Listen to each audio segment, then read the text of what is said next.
자, 한번 따라하세요. 주님, 제가 손도 이렇게 해보세요. 제가 교회입니다. 오늘 이제 우리가 우리 교회 왕숙에 이렇게 이제 성전 짓게 해달라고 우리 장로님 기도하셨는데, 그래서 이제 그럴 날이 오겠지만은 그 전에 영적인 교회를 굳건히 세우는 건 사실은 더 중요합니다.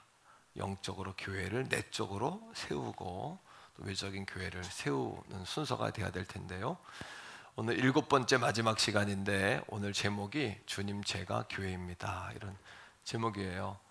이 데살로니가 전서는 이제 사도 바울 목사님이 그 로마서, 고린도 전서 이렇게 사도행전이 맞춰지고 그렇게 순서가 되잖아요.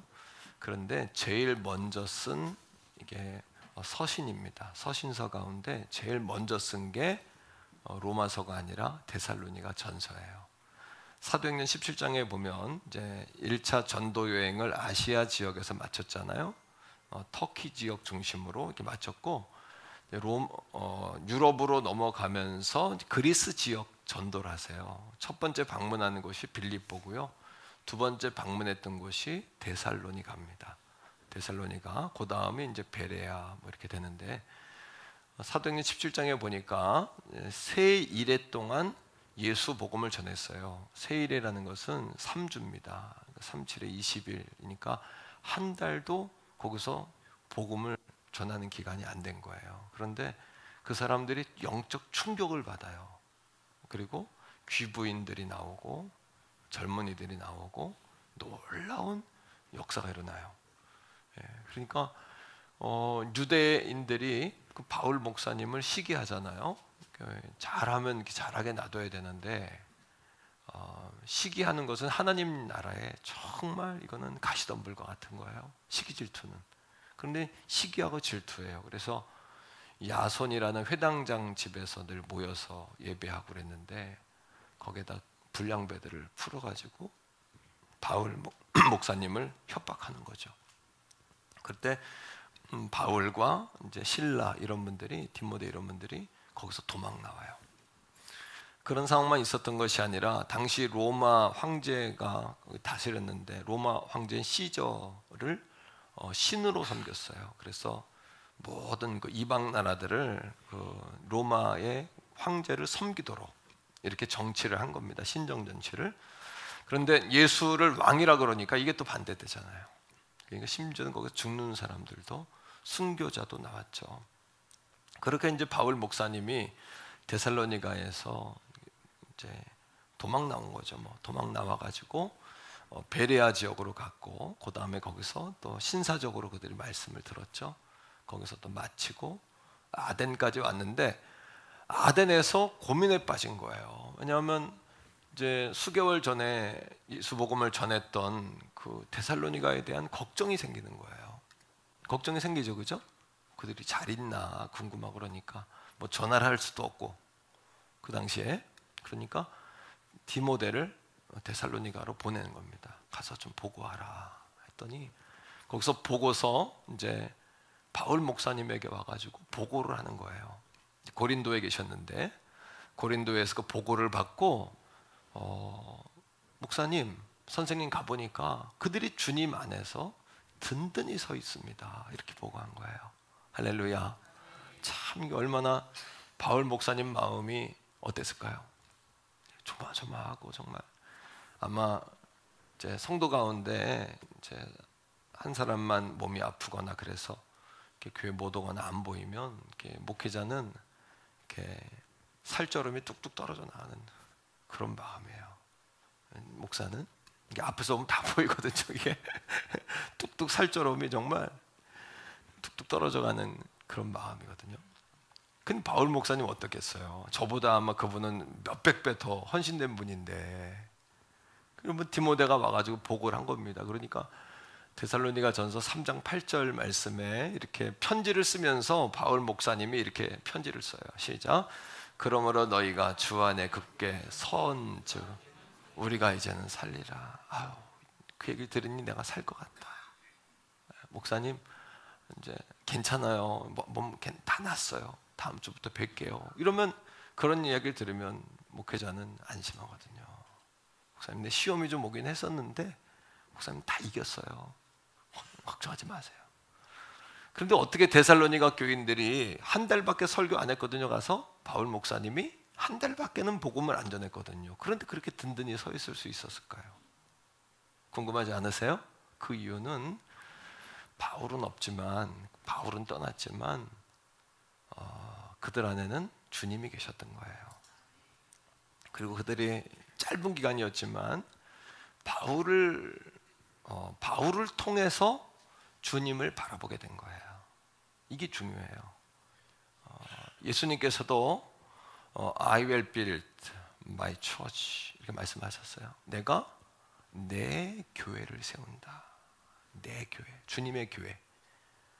그러니까 데살로니가 교인들은 따라합니다. 바울은 없지만 함께 계시는 주님을 보았다. 이게 핵심이에요. 오늘 아침에도 여러분과 함께 하시는 주님을 보셔야 돼요. 그래야 주님이 나를 통해 하실 일을 기대하게 돼요. 자, 교회란 무엇이죠? 교회란 예수 그리스도를 통해서 다시 태어난 사람들의 모임이에요. 이게 교회거든요. 누구를 통해서? 네. 바울을 통해 거듭난 게 아니에요. 예수 그리스도를 통해 구원받은 거죠. 그 위대한 바울 목사님이지만 바울을 바라봤다면 데살로니가 교인들이 주저앉았을 거예요. 아니, 우리 바울 목사님이 도망을 쳐? 물론 하나님의 섭리 가운데 그가 피신을 한 거죠. 몸을 피한 거지만 여기서 순교의 자리에 있어야 되는 거 아니야? 뭐 이렇게 말하는 사람도 있을 수 있죠. 그러나 누구를 봤다? 사람은 늘 불완전한 존재거든요. 우리 태교원 성결교회도 마찬가지예요. 주님은 누구의 교회를 세운다 그랬어요?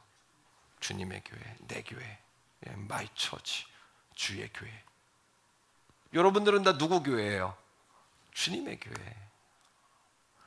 예수 믿는 사람들이 생겼고요. 예수 믿는 사람들이 모였어요. 그리고 예수 믿는 사람들의 모임, 그 공동체를 가지고 교회라고 부른 거예요. 건물을 지어놓고 사람들을 불러 모아서 여기 교회니까 교회로 와라 한 게 아니에요. 조금 다르죠, 그죠? 네. 자, 1절의 말씀을 읽어보세요. 자, 데살로니가 전서 1장 1절인데 제가 설명한 것들을 딱 머리에 넣고 이 말씀을 보면 보일 거예요. 말씀이 시작. 바울과 실로아노와 디모데는 하나님 아버지와 주 예수 그리스도 안에 있는 그 데살로니가 이내 교회에 편지하노니 은혜와 평강이 너에게 있을지어다. 그들은 누구 안에 있다 그래요? 바울 목사님이 하나님과 그리스도 예수 안에 있다 그러잖아요. 오늘 여러분 누구 안에 있어요? 여러분 안에 갇히시면 안 돼요. 상황과 환경에 갇히면 안 돼요. 오늘도 누구를 바라봐야 돼요? 예수님 바라봐야 돼요.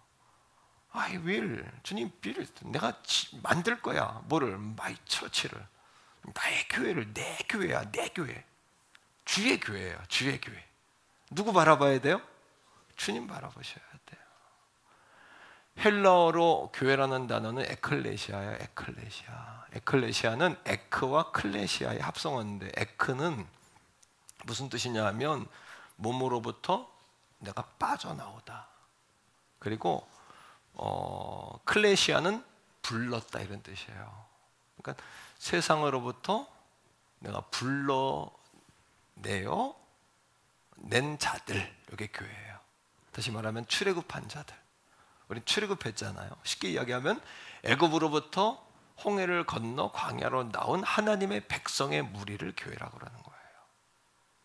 여러분 진정한 주님의 교회들이 다 되시기를 축복합니다. 자, 그렇다면 두 가지의 단어를 구분할 수 있어야 돼요. 두 가지 단어는 뭐냐 하면 참석이라는 단어와 참여라는 단어예요. 여러분 진정한 교회가 되시려면 따라합니다. 참석과 참여를 구분해야 한다. 여러분 진정한 예수 믿는 사람들이 생겼고 그들이 모였어요. 그들이 한 몸이라는 공동체를 만들었어요. 그들을 교회라고 불렀어요. 그렇다면 우리는 교회에 참석해야 됩니까? 참여해야 합니까? 뭐 해야 되죠? 이 구분이 안 된다면 참석이라는 것은 몸만 와 있는 거예요. 몸만 와 있어서는 여러분 진정한 교회가 아니에요. 뭐 해야 돼요? 참여는 뭐예요? 몸도 와 있지만 뭐도 와 있는 거예요? 마음도 와 있는 거예요. 여러분 진정한 예배자가 되기 원하십니까? 그러면 예배에 참석만 해서는 안 돼요. 예배에 뭐 하셔야 돼요? 참여해서 예배 속으로, 말씀 속으로 들어오셔야 돼요. 찬송으로 주님께 예배하셔야 돼요. 성가대 찬양을 드림으로, 내가 들음으로 예배하는 게 아니에요. 성가대 찬양을 들음과 동시에 나도 찬양해야 돼요. 이게 예배란 말이에요. 심지어 성경은 예수 믿는 우리를 교회라고 말하는 걸 뛰어넘어서 우리를 성전이라고 이야기해요. 고린도전서 3장 13절인데 한번 읽어봅시다. 자, 읽으세요. 13장 13절이에요. 시작. 너희는 너희가 하나님의 성전이래요. 왜 성전일까요? 시작. 하나님의 성령이 너희 안에 거하시는 것을 알지 못한, 성령이 거하는 우리들. 예수를 믿으면 거듭나죠. 다시 태어나죠. 예수의 영이신 성령이 우리 안에 거하시죠. 그럼 우리가 성전이 되는 거죠. 옆에 사람에게 말해 줍시다. 내가 교회입니다. 뭐 짐이 나라다 이거는 달라요. 주님을 모신 내가 주님 때문에 교회가 됐다는 얘기죠. 내가, 이건 좀 그러네요, 그죠? 그러니까 나도 교회입니다. 이렇게 얘기합시다. 시작. 나도 교회입니다. 우리도 교회예요. 데살로니가 교인들이 초신자들이잖아요. 한 달도 말씀을 못 들었어요. 그런데 어떻게 그들이 신앙을 지켰을까? 그들이 누구를 바라봤기 때문이다? 예수님 바라봤기 때문이다. 그리고 그들이 예수님을 모신 자로서 자신들이 뭔 줄 안 거예요. 교회라는 사실을 깨달은 거죠. 내가 성전이라는 사실을 깨달은 거죠. 예수를 오래 믿는다고 반드시 잘 믿는 건 아니에요. 이 하나님의 말씀의 진리를 깨달아야 되는 거죠. 자, 두 번째입니다. 한번 따라해요. 우리는 주님을 본받는 제자로서의 교회입니다. 그러면 이런 질문 던질 수 있어요. 그러면 초신자도 제자인가요? 우리 장로님들만 제자인가요? 이럴 수 있죠. 그런데 세계적으로 가장 기독교 교육에 뛰어난 대학교가 미국의 탈봇이라는 대학이에요. 그 학교에 마이클 윌킨스라는 석학 교수가 있는데, 석좌 교수, 죽을 때까지 교수예요. 그분이 쓴 제자도 신학이라는 책이 있는데, 오카는 목사님이 그 마이클 윌킨스를 굉장히 존경했어요. 그래서 옥 목사님이 사랑의 교회 제자 훈련 쓸 때 그 책에 뿌리를 거기다 뒀어요. 사실은 존 스토트의 마이클 윌킨스의 제자도 신학, 그 책의 말입니다. 자, 그 책에서 이렇게 이야기합니다. 제자의 길은 예수를 주로 고백하는 모든 그리스도인들에게 적용되는 길이다. 모든 그리스도인은 다 뭐예요? 제자예요. 그럼 초신자도 제자일까요? 이렇게 이야기해요. 제자가 되고자 제자 훈련 받는 것이 아니고 우리는 이미 예수를 믿고 제자가 되었기 때문에 훈련받는 것이다. 제자 훈련을 끝내야 제자가 아니라, 제자의 정의는 뭐냐 하면 예수님을 따라가는 자, 예수님을 닮아가는 자, 예수님을 대신하는 자, 예수님을 배우는 자라는 뜻이거든요. 예수를 믿음과 동시에 우리는 예수님에 대해 뭐 해야 돼요? 배우는 자가 돼야죠. 예수님에 대해서 뭐 하는 자가 돼야 돼요? 닮아가는 자가 돼야죠. 예수님에 대해서 또 뭐 하는 자가 돼야 돼요? 따라가는 자가 돼야죠. 믿습니까? 그러면 이 앞에 있는 여러분들의 담임 목회자도 제자일까요? 아닐까요? 저도 제자예요. 초신자도 제자고 중직자도 제자고 담임 목회자도 우리는 다 주님의 뭐다? 제자다. 왜? 주님을 뭐 해야 되는 자? 배우고 따라가고 닮아가고 주님의 애를 대신하고. 자, 6절입니다. 말씀 속에 읽어볼까요? 다 같이 읽습니다. 시작. 또 너희는 많은 환난 가운데서 성령의 기름으로 말씀을 받아 우리와 주를 본받는 자가 되었으니. 많은 환난 가운데. 무슨 환난? 아니, 바울 목사님이 도망갈 정도니까, 피신할 정도니까 불량배들의 협박이 얼마나 무서웠겠습니까? 또 여러분, 그 로마 황제를 믿는 그 신앙하고 반대되는 신앙을 갖고 있으니 사회생활이 됐겠냐고요. 그러니까 얼마나 많은 핍박과 환난이 있었고, 또 여러분 심지어는 가족들도 핍박을 하는 거예요. 너 때문에 우리가 힘들단 말이지. 이웃 친구 다 떠납니다. 너무나 힘든 거예요. 그런데 그럼에도 불구하고 어떻게 했다고요? 성령의 뭐로? 기쁨으로 뭐하며? 말씀을 받으며. 그 다음 어떻게? 우리와 주를 본받는 자가 되었다. 간단히 이야기하면 사도 바울을 통해서 예수님을 배웠잖아요. 사도 바울에게 멈춘 신앙이 아니라 사도 바울을 통하여 주님 바라보는 신앙 되었다는 거예요. 여러분의 담임 목회자를 통해 주님 바라보셔야 합니다. 저에서 멈추면 안 됩니다. 저에서 그치면 안 됩니다. 실망하고 실족합니다. 바울 목사님에게 멈췄다면 데살로니가 교인들 다 실족했을 거예요. 아니, 도망갈 수가 있어. 밤에 야밤도주했거든요. 피할 수 있어 이거? 우리는 어떻게 하라고?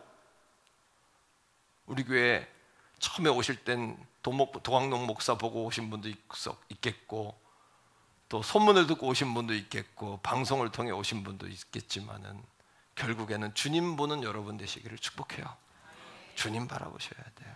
제가 지난주에 월요일입니까? 서울신학대학교 그 대학원에 장학생들이 한 100명 돼요. 그런데 서울신학대학교 그 장학생들에게 와서 이렇게 수련회를 진행했거든요. 아침에 말씀 전하고 밤에도 말씀 전하고 2번 전했는데, 그 서울신학대학교 대학원 학생들은 다 전도사님들이에요. 그런데 전도사님이지만 공부를 하고 있는 중이잖아요. 그러니까 다 학비 때문에 장학금을 타는 사람들은 다행이지만 장학금을 타도 대부분의 전도사님들은 아르바이트를 하거나 학비를 벌어요. 생활비를 벌어야 되니까. 또 학비를 벌어야 되니까 공부도 해야 되고 사역도 해야 되고 일도 해야 되고 복잡한 거예요. 그래서 제가 딱 말씀을 전하려고 섰는데 집중도를 잘 못해. 마음이 쫙 끌려오지가 않아. 뭐예요? 환경 때문에 근심 걱정이 너무 많은 거예요. 쉬는 시간이 됐는데 한 전도사님이 저를 찾아와서 물어요. 목사님, 제가 요즘에 기도가 잘 안 돼요. 답답해요. 그래. 왜 답답할까요? 여러분, 주님이 안 계셔서 답답한 게 아니에요. 엠마오로 가는 두 제자가 예수님 여러분 십자가에 죽으신 후에 실족해서 고향으로 돌아가요. 옆에 누가 따라와요. 계속 무슨 일이 있었냐 물어요. 그런데 예수님이 옆에 계시지만 뭐하니까? 그 예수님이 안 보이니까 실망하는 거예요. 그 전사님한테 제가 그랬어요. 전사님, 너무 산만하네요. 너무 생각이 많으네요. 주님 보셔야 돼요. 그랬어요. 주님 바라보셔야 돼요. 오늘 이 아침에도 마찬가지예요. 주님이 안 계시는 게 아니에요. 여러분이 주님을 보지 않는 거예요. 여러분으로부터 눈을 들어서 여러분 안에 계시고 함께 하시는 주님을 보기 시작할 때 기도의 문이 열리는 거예요. 여러분 바라보면 기도의 문 안 열려요. 여러분 참석은 할 수 있지만 참여가 안 돼요. 예배 찬양할 때 참석은 할 수 있어요. 찬양하는 자리에. 하지만 참여가 안 되는 거예요. 주님을 바라보면 그 다음에 주님이 하실 일이 뭐가 돼요? 주님이 하실 일을 기대하게 돼요. 제가 아는 목사님이 이스라엘 성지순례 갔는데, 과거 성지순례 가면은 코로나 기간에는 그 나라에 가서 검사하잖아요. 그죠? 그리고 검사한답니다. 검사하잖아요. 검사하는데 목사님하고 다 통과했는데 목사님하고 그 교회 권사님이 걸렸어. 둘이 성지순례도 못하고 자기는 코로나에 걸려서 권사님 한 분하고 자기만 격리된 거예요. 그 목사님이 얼마나 속상하고, 나머지 이제 가이드의 손에 같이 이렇게 했지만 그 10대 명의 성도들은 어떻게 할 거며, 자기는 코로나에 격리했으니까 어떻게 할 거예요. 너무 답답하고 힘든데 주님을 원망하고 주님 바라봐야 되겠다는 생각이 드는 순간에 주님이 주시는 생각이 있더라는 거예요. 뭐예요? 이 권사님이 이스라엘에 도착했는데 혼자 격리됐으면 얼마나 괴로웠을까.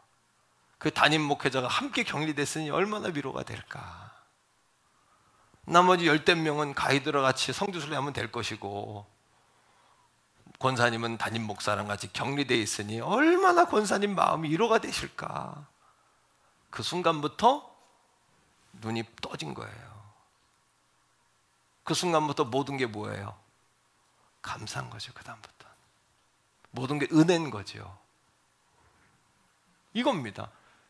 우리 한번 따라해요. 주님 바라보자. 한 번 더요. 나로부터 시선을 들어 내 안에 계시는 주님 바라보자. 이게 바로 제자의 삶이에요. 공부하는 게 제자 훈련이 아니라 주님 바라보는 훈련하셔야 돼요. 오늘도 성전에 와서도 여러분 안에 갇혀 있으면 안 돼요. 제가 왜 여러분 일반적인 기도하다가 예수님의 이름으로 명하노니 어둠의 권세 악한 것 시험막이 환난막이 여러분 질병막이 예수 이름으로 떠나갈지어다 왜 선포하겠어요? 제가요. 여러분 안에 갇히지 말라고 그러는 거죠. 제가 왜 그걸 선포하겠습니까? 왜? 이 거룩한 대예배 시간에 여러분 안에 갇힌 사람 갇히지 말란 이야기예요. 여러분한테 마음이 답답합니다. 기도가 안 됩니다. 이런 분 계십니까? 주님 바라볼 수 있길 바랍니다. 뭐를 바라보고 계시나요? 뭐를 보려고 오셨나요? 뭐를 느끼려고 오셨나요? 주님께 은혜 받으려고 오셨잖아요. 도광농 목사를 통해서도 주님 보셔야 합니다. 예배를 통해서도 주님 보셔야 합니다. 그러니 데살로니가 교인들이 흔들리질 않는 거예요.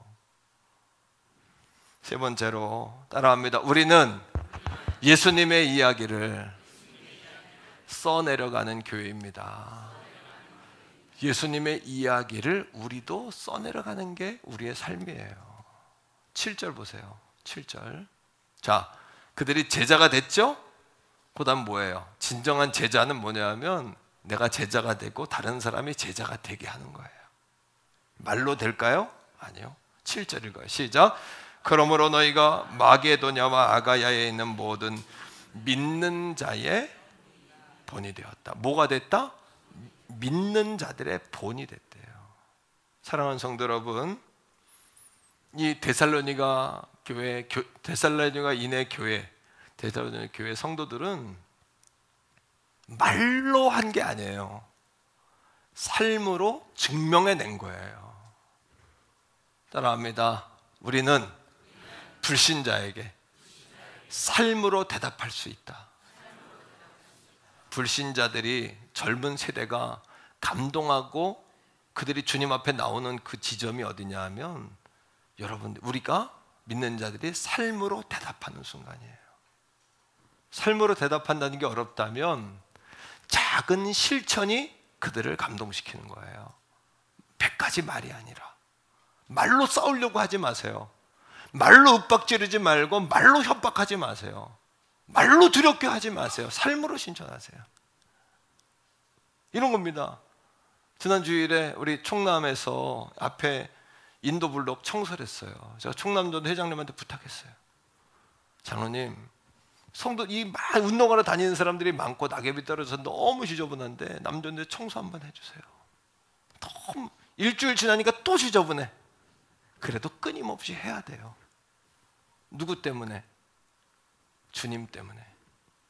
사람들이 그래요. 우리가 청소하는 구역, 어떤 사람은 그래. 목사님, 읍산무소에 전화하면 바로 해줍니다. 그건 그리스도인이 할 말이 아니잖아요. 그리스도인은 그렇게 말하면 안 되잖아요. 나는 여러분들이 은혜를 충만히 받고 눈물을 펑펑 흘리고 집에 가면서 교회 안에 떨어진 쓰레기를 안 줍고 지나간다면 내가 여러분들의 뒷모습 보면서 실망할 것 같아요.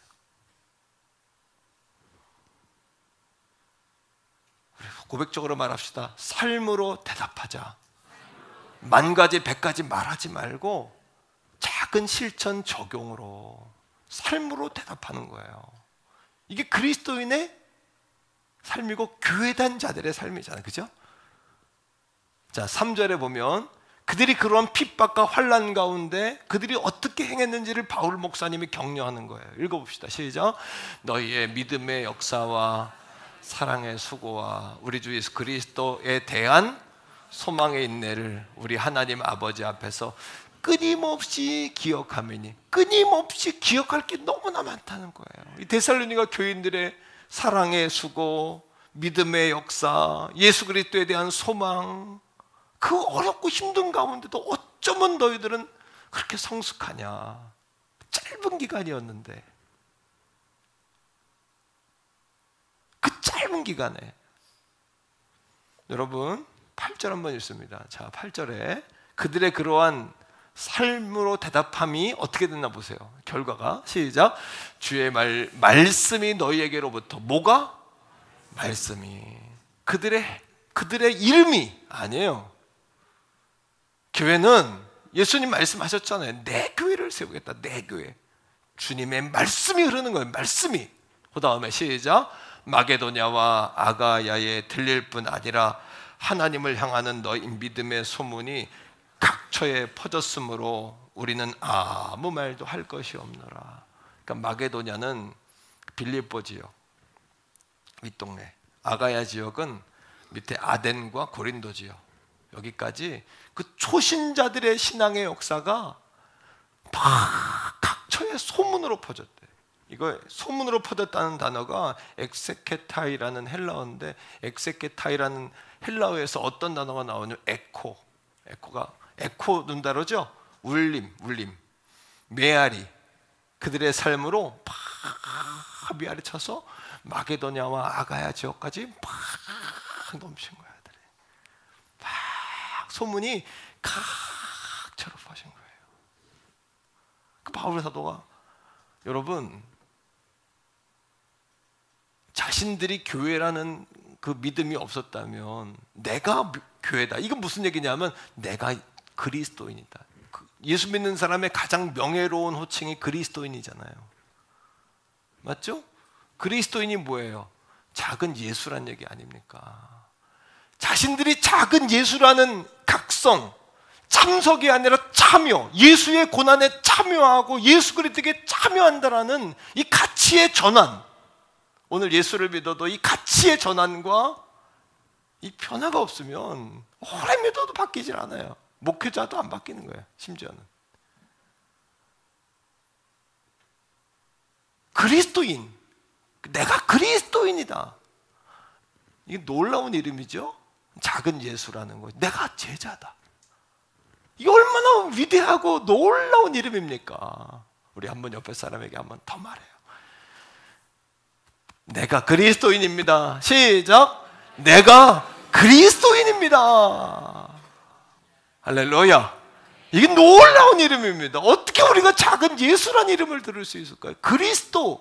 그리스도라는 건 구원자라는 거 아닙니까? 예? 구원자, 기름 부음 받은 자라는 거예요. 우리가 구원자라는 거예요. 세상 속에. 그보다 더 놀라운 직책이 있나요? 놀라운 명예가 있을까요? 놀라운 은혜가 있을까요? 네 번째로 따라합니다. 우리는 다시 오실 주님을 기다리는 교회입니다. 다시 오실 주님을 기다리는 교회가 되어야 되죠. 10절에 당시에 여러분 바울 사도가 피난 갈 정도로 아주 격한 고난과 핍박이 있었잖아요. 핍박만 있었을까요? 그것 때문에 죽는 사람도 생긴 거예요.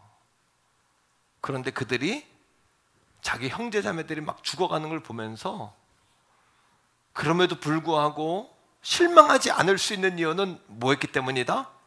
주님을 바라본 거예요. 주님이 뭐를 바라봤어요? 주님은 죽으셨다가 부활하심을 바라본 거예요. 그런데 형제들도 핍박받아 순교했지만 저 영원한 천국에서 부활할 것을 믿는 거예요. 그 믿음이 그들에게 위로가 된 거예요. 여러분, 죽은 사람이 살아난 것보다 더 큰 위로가 어디 있어요? 읽으세요. 자, 시작. 또 죽은 자들 가운데서 다시 살리신 그의 아들이 하늘로부터 강림하실 것을 너희가 어떻게 기다리는지를 사람들이 말하니 이는 장래의 노하심에서 우리를 건지실 예수시니라. 그 예수를 어떻게 믿는지를 사람들이 말한다는 거예요. 그들은 형제 자매가 죽어도 그들은 예수를 떠나지 않아. 왜? 예수 그리스도께서 부활하신 것처럼 그 형제 자매를 부활시킬 텐데. 예수님이 오시는 그날에 누가 먼저 일어나요? 예수 믿다가 순교한 자들 먼저 믿다가 돌아가신 분들이 무덤을 열고 먼저 일어나요. 그 다음 산자들이 하나님께 들림받아요.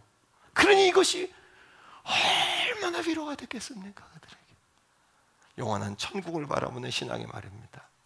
데살로니가 전서 4장 16절로 18절에 바울이 편지를 쓰면서 이 얘기를 쓰는 거예요. 자, 읽어봅시다. 이 배경 속에서 읽으세요. 시작.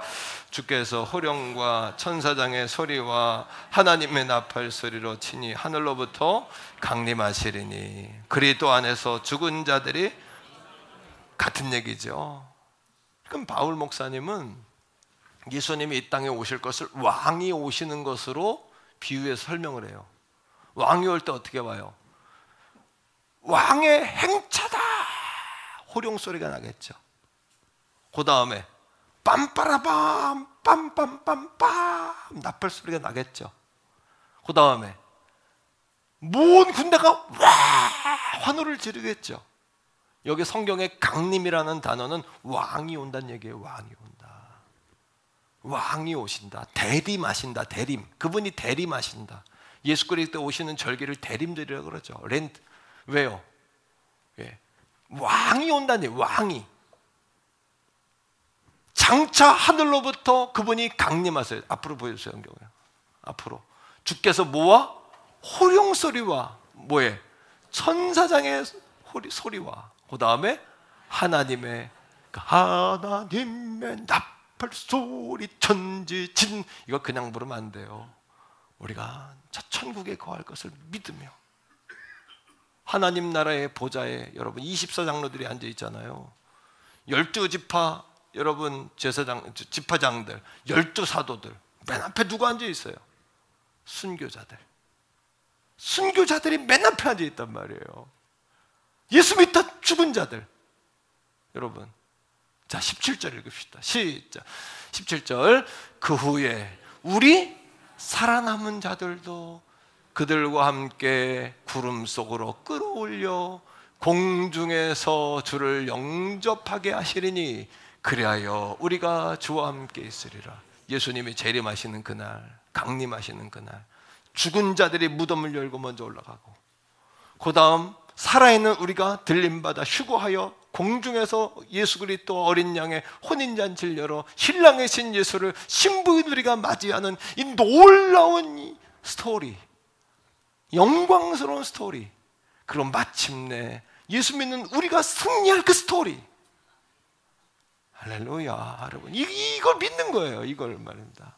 이게 믿어지는 것이에요. 18절에 바울 사도가 편지를 쓰면서 핍박 가운데 신앙을 지키는 그들에게 그러므로 이러한 말로 뭐하라? 서로 위로하라. 위로하라. 여러분, 이 땅에 사람들이 다 알아줘도 우리 주님이 아니다 하면 뭐예요? 그거는 수치스러운 거예요. 부끄러운 거예요. 세상 사람들이 몰라줘도 우리 주님이 옳다 하면 이것이 얼마나 큰 축복입니까? 얼마나 큰 행복입니까? 얼마나 큰 은혜입니까? 이것이 정말 아멘이신가요? 여러분 따라합니다. 하늘 소망으로 살자.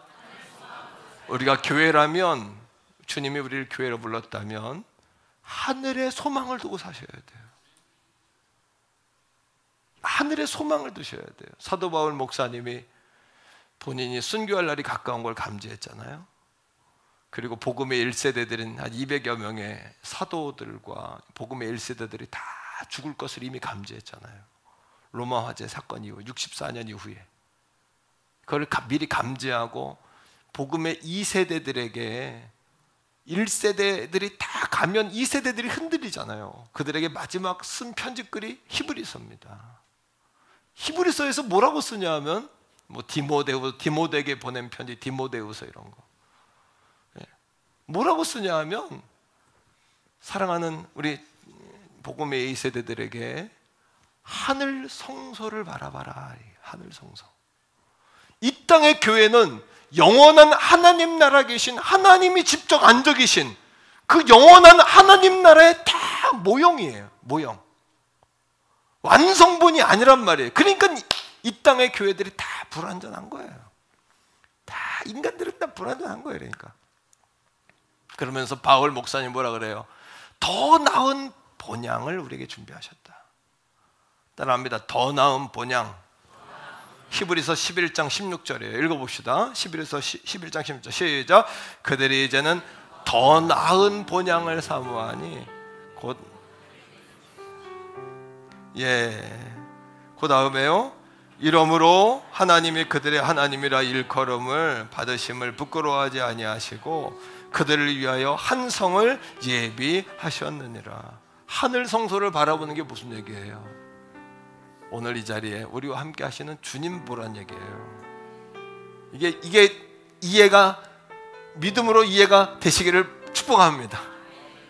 여러분에게로부터 눈을 들어 주님을 바라보기 시작할 때 그 주님이 행하실 일들을 기대하며 생기는 것이죠.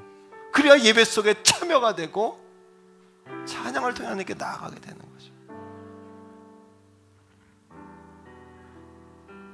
사랑하는 성도 여러분, 성경은 그렇게 살아본 사람이 어마어마하게 많다고 이야기하는 거예요. 성경은 히브리서 11장 33절로 32절로 한번 쭉 읽어볼게요. 자, 성경에 이런 사람들의 이름이 나와요. 시작. 내가 무슨 말을 하리요? 기드온, 바락, 삼손, 입다, 다윗 및 사무엘과 선지자들의 일을 말하려면 내게 시간이 부족하리이다. 시간이 부족할 정도로 그렇게 살아본 역사의 사람들이 많고 믿음은 바라는 것의 실상이요 보지 못하는 것의 증거니 선진들이 이로써 믿음으로써 뭐를 얻었다? 증거를 얻었느니라 라고 말씀하시는 거예요. 33절 보세요. 자, 시작. 그들은 믿음으로 나라들을 이기기도 하며 의를 행하기도 하며 약속을 받기도 하며 사자들의 입을 막기도 하며 34절 불의 세력을 멸하기도 하며 칼날을 피하기도 하며 연약한 가운데서 강하게 되기도 하며 전쟁에 용감하게 되어 이방 사람들의 진을 물리치기도 하며 증인들이 많다. 그걸 말하려고 하는 게 아니고 우리도 뭐 해야 된다? 하늘 성소 바라보는 주님 바라보는 눈이 떠져야 된다. 따라해요. 눈이 떠져야 한다. 눈이 열려야 한다. 여러분 자신이 교회임에 눈이 열리셔야 해요. 하늘 성소 바라보며 눈이 열리셔야 돼요. 내 안에 갇히지 않도록 눈이 열리셔야 돼요. 내 수준, 내 안에 내 그릇 갇히지 않도록 눈이 떠지셔야 돼요. 눈이 떠지셔야 돼요. 옆에 사람에게 말해줘요. 눈이 떠져야 합니다. 시작. 눈이 떠져야 합니다. 눈이 떠져야 합니다. 그리고 믿음의 대열에서 벗어나서는 안 돼요. 한 주간 살면서 이 감각, 이 대열, 이 말씀의 라인에서 벗어나시면 안 돼요. 우리 교회가 이 말씀의 여러분 대열에서 절대 벗어나면 안 돼요. 헬라어로 사람이라는 단어가 뭐냐? 안드로포스예요. 안드로포스라는 단어가 사람이라는 뜻이에요. 사람. 안드로포스라는 단어의 뜻은 뭐냐 하면 사람이라는 단어인데 이 뜻은 위를 바라보는 자, 위를 바라보는 존재 이런 뜻이에요. 사람은 위를 바라보도록 지음받았어요. 여러분 자신 바라보지 말고 주님 바라보세요. 이렇게 주님을 보세요. 하나님 나라 보세요. 하늘 성소 신앙 가지세요. 하늘 성소의 신앙을 가지세요. 우리 교회를 통하여 주님 보세요. 여러분 담임 목회자를 통해 주님 보셔야 돼요. 우리 교회에 머무시면 안 돼요. 담임 목회자에 머무시면 안 돼요. 여러분 이 예배를 통해 주님 보셔야 돼요. 주님께로 나아가셔야 돼요. 그러면 너무나 어렵고 힘든 고난과 고통이 오지만 마침내는 이기게 되실 거예요. 주님 바라보면 주님이 왜 내 이런 고통을 주셨지?